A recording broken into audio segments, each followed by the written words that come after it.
ये आरएसएस वही संगठन है, ये आरएसएस देशद्रोहियों का वही संगठन है जो आजादी ही नहीं चाहता था। और ये चड्ढी गैंग जो अब पैंट गैंग में बदल चुका है, दुनिया का, भारत का ही नहीं, दुनिया का सबसे बड़ा black money holder Narendra Damodar Das Modi है। अगर वादा निभाने जाते तो आज प्रधानमंत्री नहीं होते बल्कि जेल में होते। नरेंद्र मोदी जैसे डकैत को आप वोट देना पसंद करते? असल मर्द की औलाद है आपका चौकीदार। काले धन की लिस्ट जारी करने के बाद अगर वो एक दिन भी प्रधानमंत्री की कुर्सी पर बैठ जाए तो मुझे बोलना। सोच उनकी क्रिमिनल है। बोलो, किसी को भी मरवा देना, किसी को भी गायब करवा देना, भारत के सारे इंस्टीट्यूशन को नष्ट कर देना और इन्वेस्ट किया भगवा दलालों पर, क्योंकि ये भगवा दलाल ही आगे चल करके उन्हें प्रधानमंत्री बनाने की कोशिश किए और बनाने में कामयाब भी रहे। और सबसे बड़ा अगर कोई मनी लैंडर है इसमें तो वो है आरएसएस। ये आरएसएस वही संगठन है मेरे दोस्तों जो क्विट इंडिया मूवमेंट का भी विरोध किया था।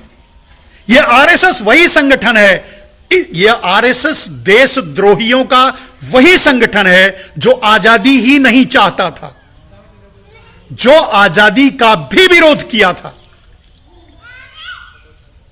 जो क्विट इंडिया मूवमेंट का भी विरोध किया था। ये चड्ढी गैंग जो अब पैंट गैंग में बदल चुका है। चड्ढी क्यों पहना था आपको पता होना चाहिए। ये अंग्रेजों की दास्ता थी, अंग्रेजों की गुलामियत थी, अंग्रेजों की सोच थी। तो दोस्तों, अब यहां बात क्लियर हो गई कि नरेंद्र दामोदर दास मोदी ही आज भारत के सबसे बड़े ब्लैक मनी होल्डर हैं। और इसीलिए अभी बात खत्म नहीं हुई, इसीलिए उन्होंने काले धन पर कोई कार्रवाई नहीं की। और नहीं क्यों की? उनके पास जो था काला धन, उसको छोड़ करके जो ब्लैक मनी 400 लाख करोड़ विदेशों में जमा था, उसमें नरेंद्र दामोदर दास मोदी ने 50-50 किया, आधा आधा बंटवाया। अब वो आप सोचिए, आपको भी याद आ जाएगा कि नरेंद्र दामोदर दास मोदी ने मेहुल चौकसी, नीरव मोदी जैसे बहुत से ब्रोकरों को माइग्रेट करके यूके, कनाडा, यूएस सब जगह बसाया। आपको पता चला होगा, आप सोचते होंगे कि मेहुल चौकसी भाग गया, विजय माल्या भाग गया, नीरव मोदी कोई भागा नहीं। सबको नरेंद्र मोदी ने एडजस्ट करके वहां बसाया, विदेशों में ले जा करके उनका माइग्रेट करके उनको बसाया, सारी सुविधाएं दे करके। और वही ब्लैक मनी जो 400 लाख करोड़ विदेशों में जमा थी दूसरे चोरों के हाथ में, उसे 50-50 करके आधा उनके लिए छोड़ दिया, आधा अपने पास ले लिया। और उस पैसे को इन जैसे चोरों को जो भारत में जो जानते हैं कि वो भाग कर गए हैं, भाग कर नहीं गए हैं, ऐसे कई हजार गुजरातियों को माइग्रेट करके नरेंद्र मोदी ने भारत से बाहर भेजा और उन्हीं के अकाउंट्स में ट्रांसफर किया जो 400 लाख करोड़ विदेशों में था।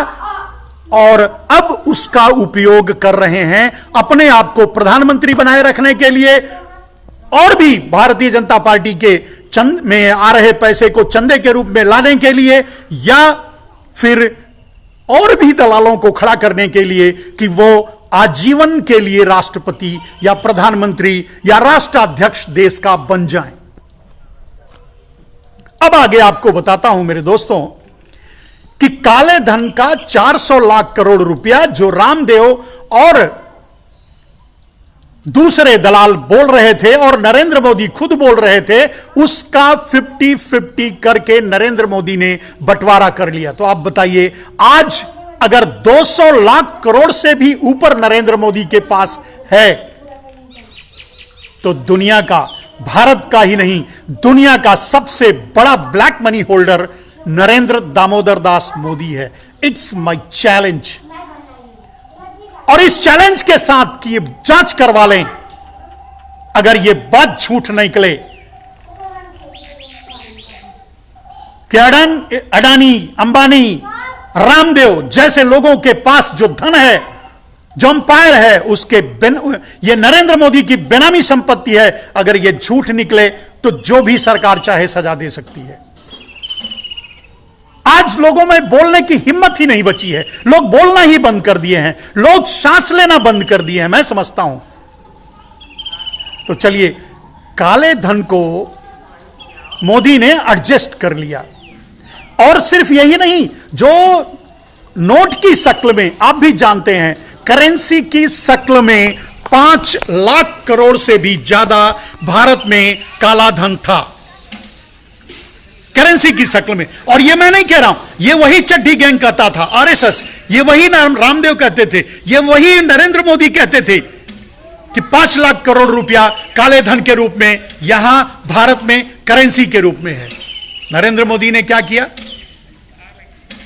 2000 का नोट छापा और उस काले धन को मैनेज कर लिया, काले धन को बदल करके लोगों को दे दिया 50-50। और आप जानते हैं उस पीरियड में, आपको भी पता होगा क्या क्या हुआ। सीधे पीएमओ, सीधे नरेंद्र दामोदर दास मोदी खुद कह रहे थे कि मैं हैंडल कर रहा हूं। और अब जब भारतीय जनता पार्टी या जितने भी चोर थे उनके पास 1,000-1,000 करोड़ के 2000 के नोट निकल रहे थे, तो वो कहां से आ रहे थे? बिना पीएमओ के, बिना नरेंद्र मोदी के कैसे उनके पास पैसे पहुंच रहे? कहने का अर्थ यह है कि 5 लाख करोड़ जो करेंसी के रूप में ब्लैक मनी थी, उसको भी नरेंद्र मोदी ने 50-50 किया।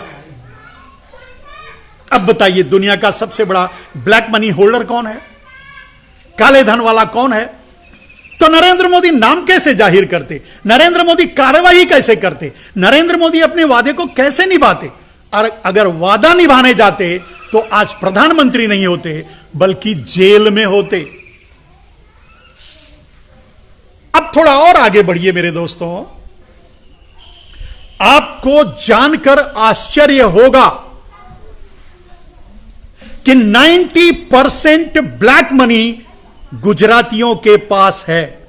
आज अभी इसी वक्त की बात कर रहा हूं, 90% अगर ब्लैक मनी गुजरातियों के पास है तो नरेंद्र मोदी कार्यवाही कैसे करते? नाम पब्लिक कैसे करते? पहला 3 नाम तो उनका ही था। उन्होंने नाम पब्लिक करने से, पब्लिश करने से, लोगों के सामने लाने से इंकार क्यों किया? क्योंकि अगर नाम जाहिर कर देते तो क्या एक चोर के भाई को आप वोट देते? क्या नरेंद्र मोदी जैसे डकैत को आप वोट देना पसंद करते? जब आपको पता लगता कि सारे चोर गुजराती हैं और चौकीदार भी गुजराती है, तो क्या आप वोट देते? बिल्कुल नहीं। और इसीलिए नरेंद्र दामोदर दास मोदी ने नाम जाहिर नहीं किया। ऑन रिकॉर्ड 90% ब्लैक मनी आज गुजरातियों के पास है। 90% बैंकों का लोन गुजरातियों ने ले रखा है। 90% बैंकों का एनपीए गुजरातियों का है। 90% बैंकों से फ्रॉड गुजरातियों ने किया है। आप नाम भी जानते हैं, मुझे बताने की जरूरत नहीं है। और आज अगर देखेंगे तो 85% भारत के संसाधनों पर, कोयला हुआ, बिजली हुई, खनिज हुआ, सारे संसाधनों पर 85% कब्जा मात्र गुजरातियों का है। तो भारत में भूखमरी, गरीबी, बेरोजगारी के लिए जिम्मेदार कौन है मेरे दोस्तों? गुजराती। और उन काले चोरों का जो गुजराती थे, नरेंद्र मोदी के भाई थे, नरेंद्र मोदी के बंधु थे, नरेंद्र मोदी के वगैरह वगैरह वगैरह थे। जब मोदी थे, शाह थे, पारेख थे, मेहुल थे, चौकसी थे, मेहता थे, तो कैसे नाम उजागिर कर देते? सवाल ही नहीं उठता। और करते तो जेल जाते, क्योंकि जिसका नाम सामने लाते वो ताल ठोक के ये कहता कि मैंने तो नरेंद्र मोदी को पैसा दे दिया, या ये पैसा नरेंद्र मोदी का है, फिर क्या बोलते? प्रधानमंत्री की कुर्सी पर नहीं, जेल में बैठे होते नरेंद्र दामोदर दास मोदी, अगर वो काले धन की लिस्ट पर काम किए होते तो। और मैं आज भी चैलेंज करता हूं, अगर असल मर्द की औलाद है आपका चौकीदार, तो काले धन की लिस्ट वो जारी कर दे। काले धन की लिस्ट जारी करने के बाद अगर वो एक दिन भी प्रधानमंत्री की कुर्सी पर बैठ जाए तो मुझे बोलना, बैठ ही नहीं पाएगा। जब पूरा देश ये जान जाएगा कि सारे चोर तो गुजराती हैं, तो कैसे नरेंद्र मोदी पर भरोसा करेगा? और उसी भरोसे को, उसी मिथक को बनाए रखने के लिए नरेंद्र दामोदर दास मोदी ने हिंदू मुसलमानों का इस्तेमाल किया। उसी मिथक को बनाए रखने के लिए पुलवामा में इतनी बड़ी 44 सैनिकों को सीधे बम ब्लास्ट करवा के मरवा दिया। फिर से प्रधानमंत्री अपने आप को बनाने के लिए आदमी ने पता नहीं कौन कौन से पाप किया, लेकिन काले धन का नाम नहीं लिया। इसका अर्थ है कि काला धन आज सबसे बड़ा ब्लैक मनी होल्डर अगर कोई है भारत में, तो नरेंद्र दामोदर दास मोदी हैं। आप ये मत कहिए कि वो पैसा तो विजय माल्या के नाम से है, रामदेव के नाम से है, पतंजलि ट्रस्ट के नाम से है, या श्री श्री रविशंकर के नाम से है, या अडानी अंबानी के नाम से किसी को भी रहेगा। यूज तो नरेंद्र मोदी कर रहे हैं ना। पैसा किसी के पास भी रख दीजिए, प्रयोग, उसका उपयोग, उसका दुरुपयोग तो नरेंद्र मोदी कर रहे हैं ना। तो पैसा तो उन्हीं का हुआ ना भाई। ब्लैक मनी लोग कैसे रखते हैं, बेनामी संपत्ति कैसे रखते हैं? अपने कुत्ते के नाम से। रामदेव भी वही है, अपने बिल्ली के नाम से। अनजान किसी मजदूर ये वो जिनका नाम ही नहीं, उनके नाम से रखते हैं। तो ये क्या है रविशंकर, ये क्या है रामदेव, ये वही है state agent of the Modi. अब आप बताइए मेरे दोस्तों, इतने के बाद भी आपको कोई शक है? और मैं मेरे इस चैलेंज के बाद आज भी, छोड़ दीजिए, चला गया, बात गई, कोई बात नहीं, आज भी नरेंद्र मोदी अगर मर्द की औलाद हैं तो काले धन की लिस्ट पब्लिश कर दें और उसके बाद एक दिन भी उस कुर्सी पर बैठकर दिखाएं। किसके पास काला धन, फाइनल किसके पास काला धन आज है? अल्टीमेट ब्लैक मनी होल्डर आज कौन है? जाहिर करें प्रधानमंत्री, और फिर प्रधानमंत्री की कुर्सी पर बैठकर दिखाएं। हिम्मत नहीं है, नहीं जाहिर करेंगे। और आप बोलोगे तो आपको मंदिर बना के दे देंगे, पूजन करके दे देंगे, आपको हिंदू मुसलमान करके दे देंगे, आप दंगे करवा देंगे। दिल्ली में करवा दिया दंगा, कुछ भी कर देंगे, अपने ही 44 सैनिकों को और मरवा देंगे। 20 बिहार रेजिमेंट के ही सैनिकों को चाइना के बॉर्डर पे नरेंद्र मोदी ने क्यों मरवाया? It's understanding between China and Narendra Modi, and Narendra Modi is a broker of China. आप भी देख रहे हैं, शुरू से कहने के लिए कुछ कह रहे हैं, आज सब कुछ चाइना के हाथ से ही हो रहा है, चाइना के पास ही जा रहा है, बिजनेस सब चाइना के पास जा रहा है।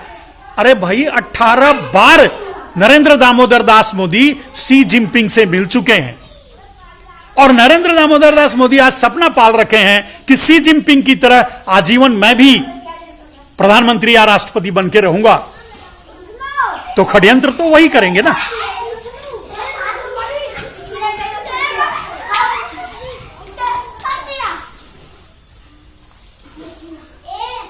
तो आप बताइए मेरे दोस्तों, अब तो आपके दिमाग में क्लियरिटी आ गई होगी कि black money, ultimate black money holders Narendra Damodar Das Modi हैं। और नरेंद्र दामोदर दास मोदी ऐसे क्यों हैं? अब आपका सवाल होगा, आखिर नरेंद्र दामोदर दास मोदी मात्र प्रधानमंत्री बने रहने के लिए चाइना के हाथों भारत को क्यों बेच रहे हैं, अमेरिका के हाथों भारत को क्यों बेच रहे हैं, भारत की नीलामी क्यों कर रहे हैं, भारत को गुलाम क्यों बना रहे हैं, मात्र अपने आप को प्रधानमंत्री या राष्ट्रपति बनाए रखने के लिए? यह सही है और यही सही है मेरे दोस्तों, इसके अलावा कुछ भी सही नहीं है। कोरोना वायरस का इंपोर्ट करना, भारत में कोरोना वायरस को पनपने देना, कोरोना वायरस से लोगों की मृत्यु और उस पर कोई भी आज तक 42,000 से ज्यादा लोग मर चुके हैं कोरोना वायरस से। कोई एक भी ट्वीट, कोई एक भी संवेदनशीलता का बयान नरेंद्र दामोदर दास मोदी के तरफ से आया या ये एक्सेप्टेंस आया कि भाई मेरी गलती से ऐसा हुआ? और गलती तो किए ही है, सब जानते ही हैं, क्योंकि नरेंद्र दामोदर दास मोदी को कोरोना की जरूरत थी, इंपोर्ट करना था, यहां सारी चीजों को छुपाना था। जो उन्होंने पाप किया है उस पर किसी की निगाह न जाए, कोई उसे समझे ना, इसके लिए यह सब कुछ किया गया। दोस्तों और आगे आप बढ़ेंगे, जब भी स्टेप बाय स्टेप आपको नरेंद्र दामोदर दास मोदी एक राजनेता नहीं है और नेता भी नहीं है, वो तो एक अपराधी हैं, क्रिमिनल, सोच उनकी क्रिमिनल है। बोलो, किसी को भी मरवा देना, किसी को भी गायब करवा देना, भारत के सारे इंस्टीट्यूशन को नष्ट कर देना, आरटीआई, सीबीआई और दूसरी संस्थाओं को पिंजरे में कैद करके रख देना, या देश को ही, आरबीआई को भी क्या, आरबीआई के साथ उन्होंने क्या किया, देश को ही गिरवी रख देना, देश को ही बेच देना। आज भारत पर दुनिया में जो भी कर्ज था भारत के ऊपर, आज 1.5 गुना हो चुका है। 50% भारत पर कर्ज बढ़ गया है। आखिर किस मद में? देश को आम आदमी को मिलने वाला गैस की सब्सिडी या खाद की सब्सिडी या जितनी भी सब्सिडी कि कहीं भी किसी भी माध्यम से जिसको मिलती थी, वो सब बंद कर दिया। इतने पैसे कमाए, पेट्रोल डीजल का दाम, पानी के भाव पेट्रोल और डीजल मिला अंतरराष्ट्रीय बाजार में, लेकिन आपके कलेजे पर मूंग दलते हुए 70 रुपया 80 रुपया पेट्रोल का दाम वसूला गया। आप सोचिए आखिर कहां जा रहा है पैसा?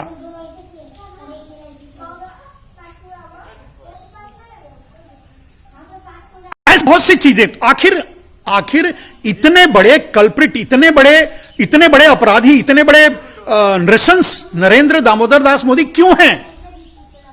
अब यह सवाल मेरे दोस्तों, क्योंकि नरेंद्र दामोदर दास, आज काले धन की बात करूंगा, तो नरेंद्र दामोदर दास मोदी ने काले धन पर कोई कार्रवाई इसलिए नहीं की क्योंकि काला धन सारा गुजरातियों का था और नरेंद्र मोदी का था, इसलिए काले धन पर कोई कार्रवाई नहीं की। चलिए उसको छोड़कर अगर आप सोचेंगे कि आखिर इतने,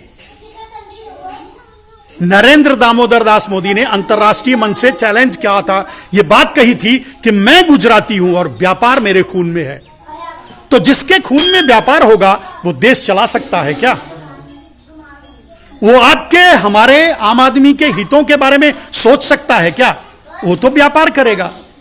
आज आपकी लाशों का व्यापार किया जा रहा है, आपको कोरोना वायरस के बहाने अस्पतालों में भेजकर आपको मारा जा रहा है और आपके अंगों का व्यापार किया जा रहा है।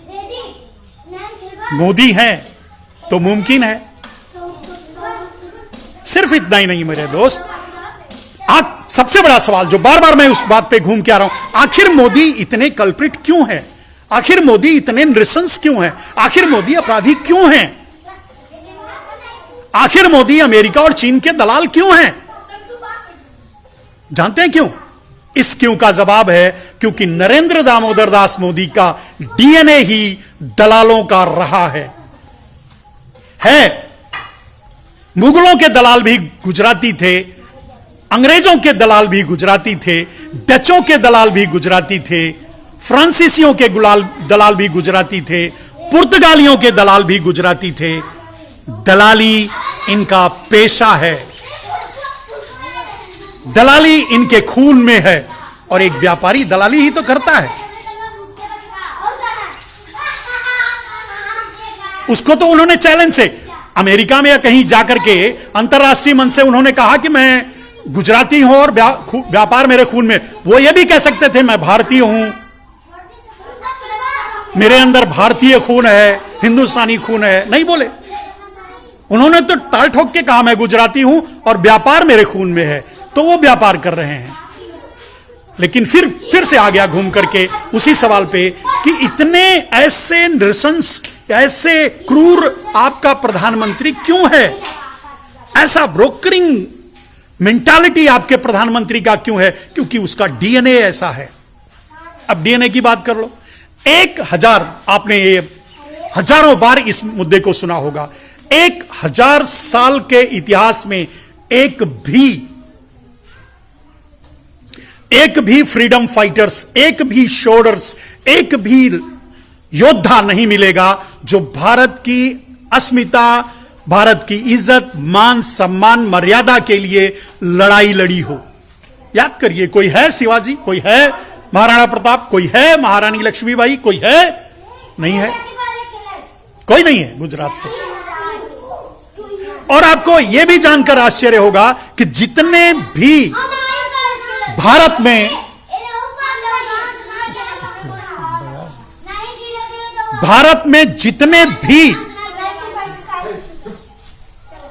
जितने भी आतताई, जितने भी लुटेरे भारत में आए, वो सारे के सारे गुजरात के रास्ते से ही आए। तो आखिर गुजरात के रास्ते से क्यों आए? बड़ा सीधा सा जवाब है, ये व्यापारी होते थे, ये विदेश जाते थे, तो उनको लिवा के आते थे और उन्हीं के द्वारा पूरे देश को गुलाम बनाते थे। आप कुछ इतिहास आपको भी मालूम होगा, अंग्रेज कैसे आए? एक गुजराती लेके आया था। मुगल कैसे आए? एक गुजरातियों के प्रमोशन से आए थे। तो ये आपको समझना पड़ेगा। तो लाने वाले सारे आक्रमणकारियों को लाने वाले गुजराती हैं, और इन्होंने कभी भी किसी भी आक्रमणकारी का मुकाबला नहीं किया, हथियार नहीं उठाया। आप इतिहास उठा के देख लो। एक स्टेप आगे, 1947 के पहले क्रांति में क्या किसी क्रांतिकारी ने शहादत दी? कोई क्रांतिकारी जो अपने प्राणों की आहुति दी हो? 7.5 लाख क्रांतिकारियों में कोई भी एक गुजराती है? आप बताइए। भगत सिंह, सुभाष चंद्र बोस, महारानी लक्ष्मीबाई, ऐसा कोई नाम, मोदी, शाह, पारेख, मेहता, कोई है जिसने आजादी की लड़ाई लड़ते लड़ते अपने प्राणों की आहुति दी हो? 7.5 लाख क्रांतिकारियों ने अपने प्राणों की आहुति दी थी, तब जाकर के भारत आजाद हुआ था। नहीं है।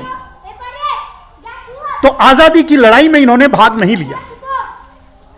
नेक्स्ट स्टेप आप जाइए, अगर आप आगे बढ़ेंगे तो आपको पता होना चाहिए, आप आजादी की लड़ाई में इनकी भागीदारी नहीं थी, बल्कि मुसलमानों की 30% भागीदारी थी। कराची, ढाका, लाहौर, इस्लामाबाद, ये सारे प्लेस जो हैं क्रांतिकारियों के गढ़ हुआ करते थे।